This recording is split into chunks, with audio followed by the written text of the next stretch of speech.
Hi guys, also welcome back to my YouTube channel.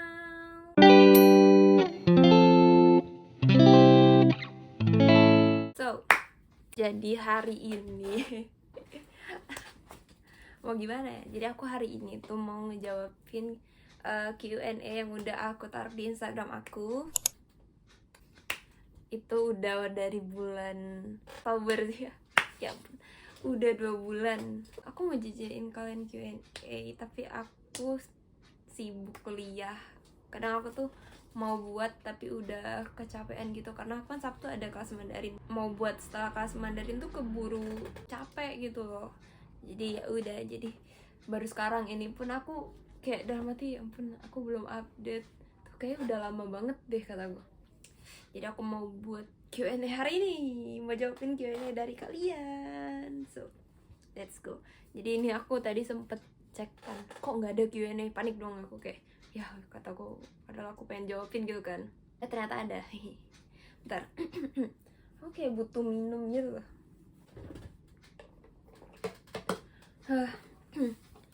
Jadi aku tuh nggak tahu kenapa ya, kalau buat video tuh pasti kalian sering banget ngerasa kok suara Nora tuh rendah banget ya. Aku juga kayak nggak tahu ya, nggak tahu sih menurut aku gitu. Oke, langsung aja kali ya. Jadi pertanyaan pertama itu dari Ayu Wulandari. Dia nanya, ceritain dong Kak awalnya bisa kuliah di Cina. Dia nanya awal kan, awal gimana aku kuliah di Cina. Jadi awalnya gitu. Awalnya itu lagi libur nih, kan aku dari semester 4 ke semester 5. Jadi kayak lagi asik tuh rebahan.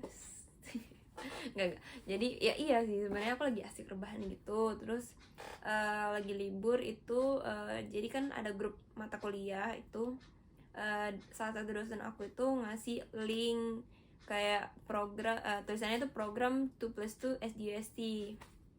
Dan nih terus aku kayak apa nih, terus aku kayak awalnya tuh belum join.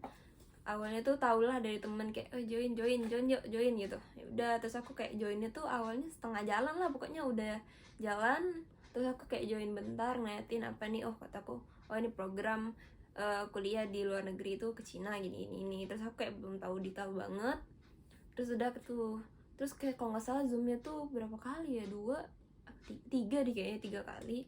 Itu semuanya kayak aku joinnya di pertengahan semua, jadi kayak aku nggak terlalu paham. Tapi yang aku tahu pas itu ada program double degree dari Cina di Shandong. Sorry ya kalau salah, Shandong, ya gitu pokoknya. Terus yang aku tahu biaya kuliah tuh mahal gitu kan. Terus aku kayak nggak tertarik karena mahal. Ya namanya kuliah di luar negeri itu nggak ada yang murah kalau biaya sendiri ya. Jadi kayak aku mikir tidak gitu, kayaknya nggak deh gitu kan. Ya udah, akhirnya aku kayak gak terlalu aku hiraukan gitu awalnya. Terus kayak berapa minggu kemudian aku denger ada scholarshipnya tuh. Terus aku kayak, waduh menarik nih gitu kan, lumayan katanya scholarshipnya tuh setengah kan. Jadi aku kayak, oh lumayan nih kata gini. Terus aku ya udah, terus nanyain temen, ternyata ada yang join, temen aku gitu kan. Terus dia kayak, yuk katanya join, ya udah aku ikutan gitu kan. Terus akhirnya aku kayak ke kampus gitu buat daftar, terus kayak urus segala macem. Udah tuh ke kampus, udah ya tinggal daftar gitu. Tapi aku daftarnya pas itu kayak mepet banget, kayak hamin berapa hari gitu. Ya udah, terus akhirnya dapet beasiswanya. Terus daftar, terus ya udah dapet deh, masuk gitu doang sih. Soalnya yang daftar tuh dikit. Next next question ya, itu awalnya gitu.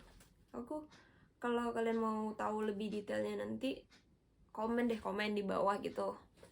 Kak, aku mau tahu dong dari awal sampai akhir gimana bisa masuk di Shandong University of Science and Technology itu gimana sih gitu Kak. Next question itu dari Rizky. Dari Rafli, pertanyaannya kuliah jurusan apa di sana? Kuliahnya sama gitu, aku di Poltek itu. Aku by the way aku dari Politeknik Sriwijaya, kayak di video sebelumnya ya aku pernah jelasin aku dari Politeknik Negeri Sriwijaya. Aku dari jurusannya Teknik Sipil, program studinya D4 Perancangan Jalan dan Jembatan. Nah, nama jurusannya di sana itu di SDUST itu namanya Civil Engineering and Architecture. Artinya teknik sipil dan arsitektur gitu. Oke, next question ketiga. Kak, ajarin dong gimana bisa kuliah di Cina. Apa yang perlu diajarkan teman-teman? Ini ya, kalau misalnya ya kalau menurut aku kalau kalian punya mimpi nih mau kuliah di luar negeri itu kayak ya udah ngayal dulu aja kayak aku nanti mau kuliah. Kalau aku nih ya kayak kayaknya aku pengen kuliah di luar negeri deh, tapi kayak awalnya kayak ada lah ya maju mundurnya kayak tapi nggak tahu ya kapan, kata gue apa S2 aja ya, kata kayak gitu kan. Terus kayak sambil mencari juga beasiswa ya ada lah ya pasang surutnya, ada niat pengen nyari, pas itu ada niat kayak putus asa gitu karena pesertanya banyak gitu kan beasiswa. Aku nyarinya beasiswa tuh itu aku cari di Instagram.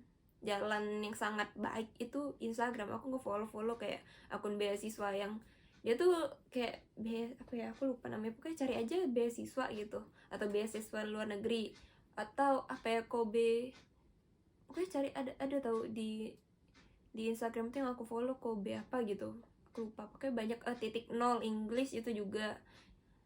Pokoknya suka ada lah muncul-muncul scholarship gitu. Nah rata-rata kebanyakan LPDP. Tapi kalau misalnya kalian mau scholarship itu kalau dari Indonesia LPDP itu. Tapi kalau misalnya kalian mau jalur lain itu banyak, dari setiap negara tuh ada jalurnya, ada jatah buat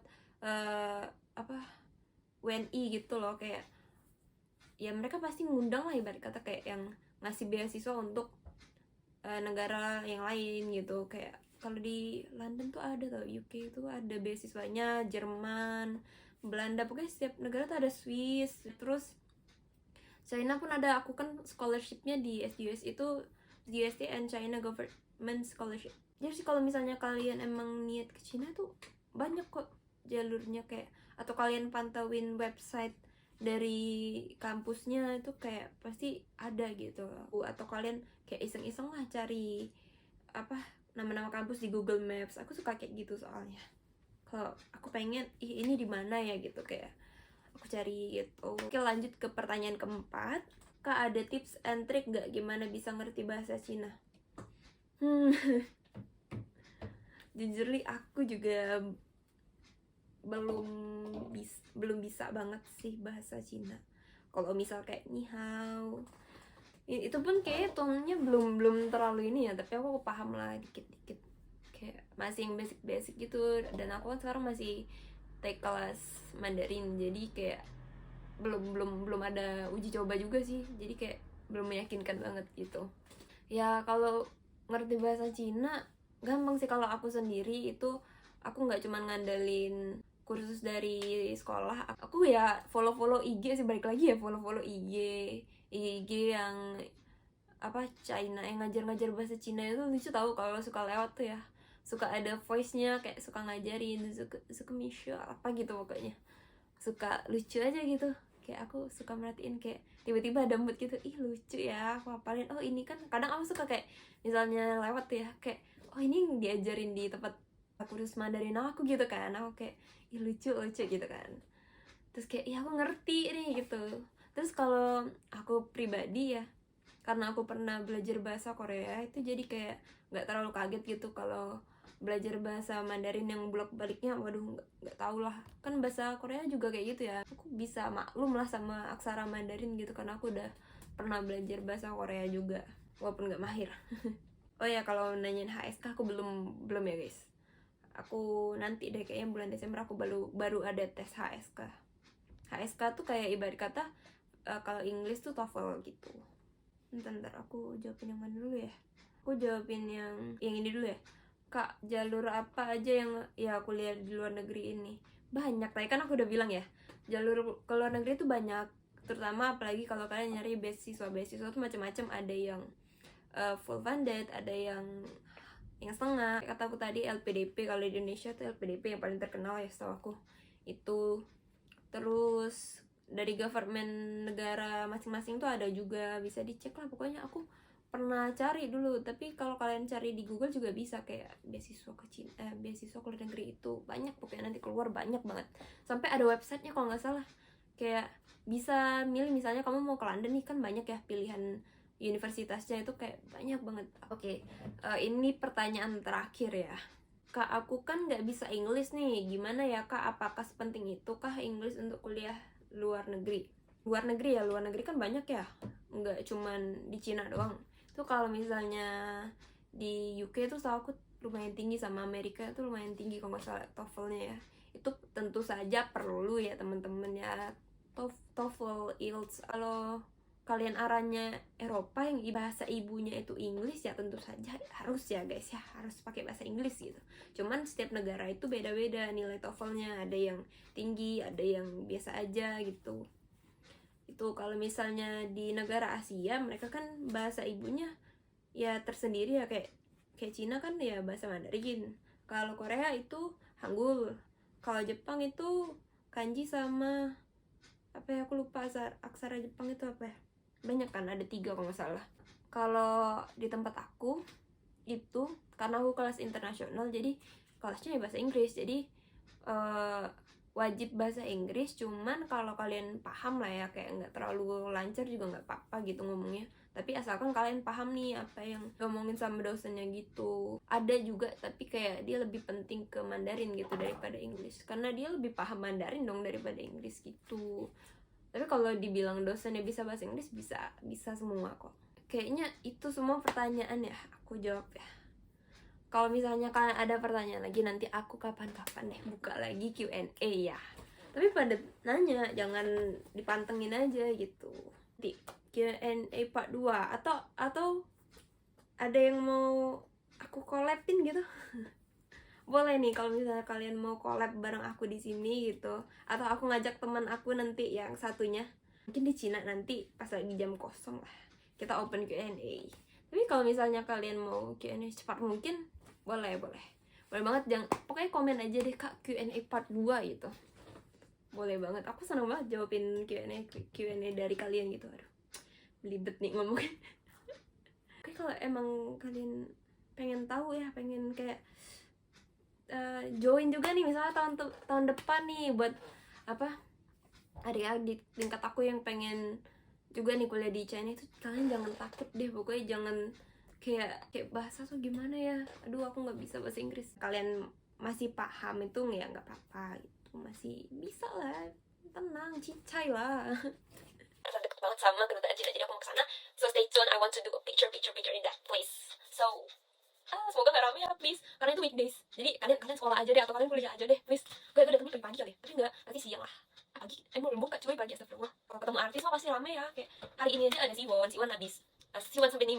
Terus aku nggak tahu kalau Siwon hari ini ke Indonesia ada fan meeting sama Sasa ya, dia kan BA-nya Sasa. Fun for Elf, fun juga buat temen-temen K-pop yang lain. Aku happy deh, kayak kok panggil gue jadi salah. Oh ya, jadi see you in the next video, bye bye.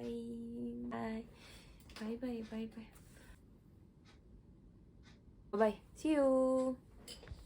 Gue kembali lagi ya. Gue tuh selalu melupakan. Don't forget to like, comment, subscribe. Jadi kalau misalnya kalian cek semua video aku tuh kayak nggak ada di ujungnya don't forget to like, comment, subscribe. Sumpah kayak paling 1-2 video doang. Pokoknya terus biar aku tetap selalu semangat bervideo. Jadi kalian don't forget to like, comment, subscribe. So see you in the next video. Bye bye. 자기는 써요 모두 보고 싶어. No. 파뇨 트를 좀 jangan deh, nanti copyright. 죄송합니다. See you in the next video. Bye bye. Annyeong. Dah matiin. Nggak mau nanti kejepit part 2 gue. Udah mati belum sih?